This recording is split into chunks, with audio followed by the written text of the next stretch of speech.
প্রথমেই জেনে নেই আসলে কি এই মৌলিক অধিকার।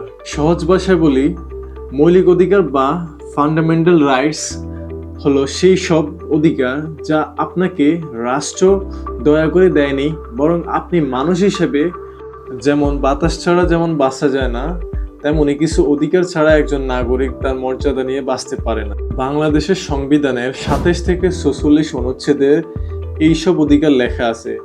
কিছু গুরুত্বপূর্ণ অধিকার: আইনের চোখে সমতা, অনুচ্ছেদ ২৭।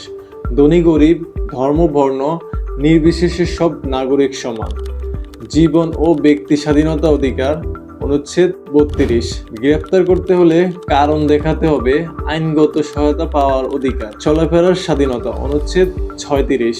আপনি বাংলাদেশের যে কোনো জায়গায় যেতে পারেন, থাকতে পারেন, কেউ আপনাকে থামাতে পারবে না। মত প্রকাশের স্বাধীনতা, অনুচ্ছেদ ৩৯। আপনি নিজের মত প্রকাশ করতে পারেন, গঠনমূলক সমালোচনা করতে পারেন, প্রশ্ন করতে পারেন, সংবাদপত্র পড়তে পারেন। এটা আপনার সাংবিধানিক অধিকার। কিন্তু এখানে একটা বিষয় মনে রাখতে হবে, আপনার অধিকার যেখানে শেষ সেখানেই অন্যের অধিকার শুরু। আপনি যেমন চলাফেরা করতে পারেন, তেমনি কারো ব্যক্তিগত জায়গায় অনধিকার প্রবেশ করতে পারবেন না। মত প্রকাশের স্বাধীনতা আছে, কিন্তু গোপন তথ্য ফাঁস করলে বা অন্যের মানহানি করলে তা শাস্তিযোগ্য অপরাধ।